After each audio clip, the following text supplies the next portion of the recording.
Hi everyone, the guardian পত্রিকার হেডলাইনকে Bangla analysis করার এই পর্বে আপনাকে স্বাগতম। তো চলুন ভিডিও শুরু করা যাক।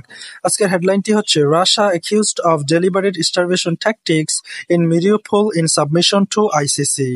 এখানে রাশিয়া অ্যাকিউজড অফ এর মানে হচ্ছে ব্লেম ফর রং ডুইং, অর্থাৎ অভিযুক্ত করা। সো রাশিয়াকে অভিযুক্ত করা হচ্ছে কিসের জন্য? ডেলিবারেট স্টারভেশন ট্যাকটিক্স এর জন্য। ডেলিভারেট মানে হচ্ছে স্বেচ্ছাকৃত, আর স্টারভেশন মানে হচ্ছে অনাহার বা উপবাস, এবং ট্যাকটিক্স মানে হচ্ছে কৌশল। সো স্বেচ্ছাকৃতভাবে লোকজনদেরকে অনাহার বা উপবাসে রাখার জন্য যে ট্যাকটিক্স বা কৌশলগুলা তারা অবলম্বন করেছে, সেগুলোর জন্য তাদেরকে অভিযুক্ত করা হচ্ছে ইন মিরিউপোল, অর্থাৎ মিরিউপোল যে একটা জায়গা বা ইউক্রেনের সেখানকার মানুষদেরকে। ইন সাবমিশন টু আইসিসি, যেটা কিনা সাবমিশন করা হয়েছে। সাবমিশন মানে হচ্ছে to formally send something for consideration, অর্থাৎ এই অভিযোগটা আইসিসি তে সাবমিট করা হয়েছে। আর আইসিসি মানে হচ্ছে ইন্টারন্যাশনাল